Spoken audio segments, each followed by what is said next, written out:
नमस्कार दोस्तों, स्वागत है आपका हमारे इस YouTube चैनल द विश्लेषक में। जैसा कि आप थंबनेल के माध्यम से देख पा रहे हैं कि आज इस वीडियो में हम चर्चा करने जा रहे हैं कि झारखंड पुलिस की जो नियुक्ति नियमावली थी उसमें संशोधन कर दिया गया है। इसी वजह से हम देख सकते हैं कि जो बहाली की उम्मीद है वो जल्द की जा रही है। दरअसल नई नियोजन नीति के बनने के बाद लगातार सभी विभागों के द्वारा संशोधन किए जा रहे हैं। इसी बीच ज़्यादा ही हड़बड़ी में 15 मार्च के दिन झारखंड पुलिस नियुक्ति नियमावली में संशोधन कर दिया गया था, लेकिन उसमें ध्यान ही नहीं दिया गया कि वो पुराना वाला नियमावली ही उठा करके कॉपी पेस्ट कर दिया गया है, नई नियमावली के आधार पर नहीं था। इसलिए बाकी सारे अभ्यर्थियों में कन्फ्यूजन फैल गया था कि आखिरकार ये तो पुरानी ही नियमावली है जिसे कोर्ट ने रद्द किया है, यानी कि ये फिर फंसने की उम्मीद है। लेकिन आयोग को जैसे ही इस चीज़ को पता चला, उस आयोग ने फिर से एक हफ्ता बाद यानी 22 मार्च को उस नियमावली में संशोधन करते हुए एक नई नियमावली प्रकाशित कर दी। जिस पॉइंट को लेकर के नियोजन नीति रद्द हुई थी, कोर्ट का उस पर ऑब्जेक्शन था, उसको छोड़ते हुए बाकी चीज़ें यथावत हैं। तो आइए नज़र डालते हैं पहले उस नियमावली पर जो सरकार ने 15 मार्च को जारी की थी, जिसके संशोधन में बाद में 22 मार्च को एक नियमावली जो गजट है वो जारी किया गया। तो आपको हम पहले वाला गजट दिखाते हैं, उसके बाद जो बाद में एक हफ्ता बाद यानी 22 मार्च को जो संशोधित होकर के आया, जो कि फाइनल है, वो आपको हम गजट दिखाएंगे। तो आइए चलते हैं। जैसा कि आप देख सकते हैं कि ये जो गजट है ये झारखंड सरकार के द्वारा 15 मार्च 2023 को जारी किया गया था। आप यहाँ पे देखिए, बोल्ड में लिखा हुआ है कि झारखंड राज्य पुलिस नियुक्ति संशोधन नियमावली 2022। जैसा कि आपको पता है कि जो नई नियोजन नीति है, जो संशोधित नीति है, जो 2015 वाली लागू हुई है, वो तो 2023 में लागू हुई है। तो जब भी यह लिखा जाएगा वहाँ पे लिखा जाएगा 2023। तो हड़बड़ी में यही जो आयोग ने, जो सरकार ने गलती कर दी थी, हड़बड़ी में पुरानी ही नियमावली को उठा करके जारी कर दिया था। मुख्य बातें आप यहाँ पर देख सकते हैं। जो आपको बोल्ड में दिख रहा है उसके ऊपर एक लाइन लिखा हुआ है को निम्नवत प्रतिस्थापित किया जाता है, यानी कि जो चीज़ें बोल्ड में लिखी गई हैं वही चीज़ें रिप्लेस होकर के आई हैं, नहीं है। तो इसमें आप देखिए, न्यूनतम शैक्षणिक योग्यता जो है, झारखंड राज्य में अवस्थित मान्यता प्राप्त शैक्षणिक संस्थान से न्यूनतम मैट्रिक कक्षा उत्तीर्ण होना अनिवार्य होगा तथा अभ्यर्थी को स्थानीय रीति रिवाज, भाषा एवं परिवेश का ज्ञान होना अनिवार्य होगा।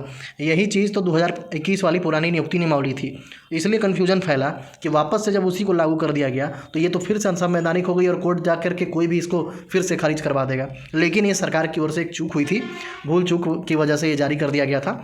लेकिन इसका जो संशोधन है वो अभी आ चुका है। तो मुख्यतः जो संशोधित नियमावली आई है उसमें इसी पॉइंट को, पॉइंट नंबर 2 आप देख सकते हैं, इसी पॉइंट को संशोधित किया गया है। बाकी चीज़ें यथावत रहेंगी। बाकी चीज़ें क्या हैं आपको मैं डिटेल में बताते चलूँ, फिर आपको नई नियमावली के ऊपर जो संशोधित होकर के आई है उस पर लिए चलूँगा। इसमें आप और देख सकते हैं कि परंतु यह कि झारखंड राज्य की आरक्षण नीति से आच्छादित अभ्यर्थियों एवं अनुकंपा नियुक्ति के मामले में झारखंड राज्य में अवस्थित मान्यता प्राप्त शैक्षणिक संस्थान से मैट्रिक 10वीं कक्षा उत्तीर्ण होने संबंधित प्रावधान शिथिल रहेगा। यानी पुरानी नियोजन नीति कि जो यहाँ का जिस रिजर्वेशन का लाभ प्राप्त करेगा उसके लिए यह जो नियम है वो शिथिल रहेगा। ठीक है, यही चीज़ थी जो पुरानी वाली रद्द हुई थी। लेकिन बाकी चीज़ें जो मैं अभी आपको पढ़ने जा रहा हूँ, ये पॉइंट नंबर 3 में जो बोल्ड अक्षर में लिखा हुआ है, ये सारी चीज़ें यथावत हैं। जैसा कि आप देख सकते हैं कि पॉइंट नंबर 3 में भी लिखा हुआ है निम्नवत प्रतिस्थापित किया जाता है। तो मैं अभी आपके सामने जो पढ़ूंगा ये फिलहाल की नियमावली में भी है, लेकिन नई नियमावली जो प्रकाशित की गई है उसमें पॉइंट नंबर 3, 4, 5 और अन्य का जिक्र नहीं किया गया है, क्योंकि प्रॉब्लम सिर्फ पॉइंट नंबर 2 में था। तो उसको सुधारते हुए नई नियमावली निकाल दी गई है। खैर, मैं आपको आगे बताते चलूँ। आवेदन पत्र संकलन के उपरांत आवेदन पत्रों की जाँच की जाएगी। आवेदन पत्रों के जाँचोपरांत पात्रता के अनुसार अभ्यर्थियों को सर्वप्रथम शारीरिक दक्षता में सम्मिलित होना पड़ेगा। तत्पश्चात शारीरिक दक्षता परीक्षा में सफल उम्मीदवारों की ही चिकित्सा परीक्षा ली जाएगी। शारीरिक दक्षता एवं चिकित्सीय परीक्षा में सफल उम्मीदवार ही लिखित परीक्षा में सम्मिलित होंगे। आसान भाषा में समझें कि सबसे पहले क्या होता था कि पहले रिटन एग्ज़ाम होता था, उसके बाद फिजिकल लिया जाता था। लेकिन अभी पहले फिजिकल एग्ज़ाम कंडक्ट कराया जाएगा, उसके बाद जो लोग फिजिकल पास करेंगे उनको रिटन में बिठाया जाएगा। तो ये पॉइंट तो आपकी यथावत रह गई है नई वाली संशोधन में भी। उसके बाद है लिखित परीक्षा का स्वरूप, प्रक्रिया एवं पाठ्यक्रम झारखंड कर्मचारी चयन आयोग संचालन नियमावली में विहित प्रावधानों के अनुरूप होगा। यानी कि जेएसएससी के अधिकार दिया गया है कि इस परीक्षा का जो नियमावली या संचालन जो है वो जेएसएससी अपने हिसाब से करेगी। एक और बोल्ड पॉइंट आप यहाँ पे देख सकते हैं, पॉइंट नंबर 5 में है परीक्षा में चयन हेतु कोटिवार न्यूनतम अर्हतांक राज्य सरकार द्वारा समय समय पर निर्धारित किया जाएगा। आसान शब्दों में कहें तो जैसे कि आप परीक्षा देते हैं तो भले ही कट ऑफ 100 में 70 जाए, 75 जाए, 80 जाए, वो अलग चीज़ें हैं, लेकिन जो एक न्यूनतम क्वालिफाइंग मार्क्स होता है, जैसे कि रिजर्व कैटेगरी के लिए 100 में 30 नंबर लाना न्यूनतम होता है, और अनरिज़र्व के लिए 40 नंबर लाना न्यूनतम होता है। तो ये सारे जो अधिकार हैं वो सरकार के पास हैं, वो उसको बाद में कभी भी बदल सकती है। उसके लिए फिर से नियमावली संशोधित करके गजट निकालने की ज़रूरत नहीं पड़ेगी। आगे चीज़ें क्या लिखी हैं, राज्य औद्योगिक सुरक्षा बल में आरक्षी के पद पर नियुक्ति के लिए राज्य स्तरीय आरक्षण के नियम व प्रावधान लागू होंगे। ये टेक्निकल चीज़ है।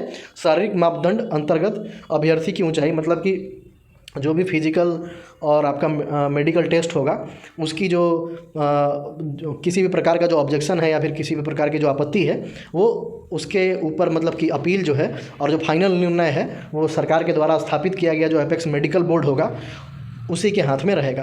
खैर ये सारी इंपॉर्टेंट चीज़ें नहीं हैं, मुख्यतः 2 ही चीज़ें इंपॉर्टेंट थी, वो 10-12 वाला नियम और कि पहले फिजिकल लिया जाएगा। अब चलिए मैं आपको दिखाता हूँ कि जो 22 मार्च को, ये तो 15 मार्च को जारी किया गया था, जो 22 मार्च को जारी किया गया संशोधन है उसको आपको मैं दिखाता हूँ। ये देखिए आप यहाँ सीधे देख सकते हैं कि ये जो गजट है वो 22 मार्च 2023 को जारी किया गया। यह भी गृह कार्य एवं आपदा प्रबंधन विभाग के द्वारा है। यहाँ साफ साफ आप देख सकते हैं कि अब लिखा हुआ है कि झारखंड राज्य पुलिस नियुक्ति संशोधन नियमावली 2023, यानी कि अब आपको समझ में आ गया होगा कि ये फाइनल जो है ये गजट है जो कि नई नियुक्ति नियमावली के बारे में बताता है। तो आप देख सकते हैं कि यहाँ पे साफ साफ लिखा गया है पॉइंट नंबर 2 में, को निम्नवत प्रतिस्थापित किया जाता है। ऊपर वाला भाषण पढ़ने का ज़रूरत नहीं है क्योंकि वो वही चीज़ है जो पुराने वाले में मैंने आपको दिखाया था। क्या प्रतिस्थापित किया गया है, यानी किस चीज़ से रिप्लेस किया गया है कि अब जो शैक्षणिक योग्यता है झारखंड पुलिस की बहाली यानी सिपाही की बहाली में बैठने के लिए मान्यता प्राप्त शैक्षणिक संस्थानों से 10वीं कक्षा उत्तीर्ण। पहले क्या था कि झारखंड राज्य के मान्यता प्राप्त 10वीं संस्थानों से 10वीं उत्तीर्ण, लेकिन अब क्या है मान्यता प्राप्त शैक्षणिक संस्थानों से 10वीं कक्षा उत्तीर्ण, यानी आप भारत में कहीं से भी 10th पास हुए हों आप झारखंड पुलिस का फॉर्म भर सकते हैं। तो जो पता नहीं कुछ लोग अभी भी जो सरकार के लोग हैं जो मीडिया में बयान दे रहे हैं कि कौन आपको बोल दिया 60-40, तो सरकार इस पॉइंट को आकर के क्लियर क्यों नहीं करती। यहाँ तो साफ साफ दिख रहा है कि भारत से कोई, पूरे भारत में कोई भी कहीं से भी 10th पढ़ा हो यहाँ पे फॉर्म भर सकता है, यानी कि वो अनरिजर्व कैटेगरी में कहीं से भी भर सकता है। तो ऑलरेडी यहाँ पे ओपन है 40%। तो आप देख सकते हैं कि जो मुख्यतः इस पॉइंट को ही संशोधन करते हुए जो नया है 22 तारीख को वो जारी किया गया है, और बाकी चीज़ें आप देख सकते हैं कि जो ज्ञापांक पहले जारी हुए थे वही यथावत रहेंगे। बस जो संशोधन है यही किया गया है कि पूरे भारत में कोई कहीं से भी अगर 10th पास है तो वह झारखंड पुलिस का फॉर्म भर सकता है। उम्मीद है कि आपको जो भी झारखंड पुलिस की जो नई नियुक्ति नियमावली से संबंधित कन्फ्यूज़न था वो क्लियर हो गया होगा और आपको ये जानकारी प्राप्त हो गई इस वीडियो के माध्यम से कि झारखंड पुलिस की भी नियुक्ति नियमावली संशोधित हो चुकी है। अब उम्मीद की जा रही है, जैसे कि अखबारों के माध्यम से भी खबरें आ रही थी, कि सरकार के नज़र में शिक्षकों और पुलिस की बहाली करना प्राथमिकता है। तो उम्मीद की जा रही है कि झारखंड पुलिस की जो वैकेंसी है वो हमें जल्द ही देखने के लिए मिल जाएगी, जिसमें कि फिजिकल पहले लिया जाएगा। इसलिए आप लोग अपनी तैयारी को करते रहें। धन्यवाद।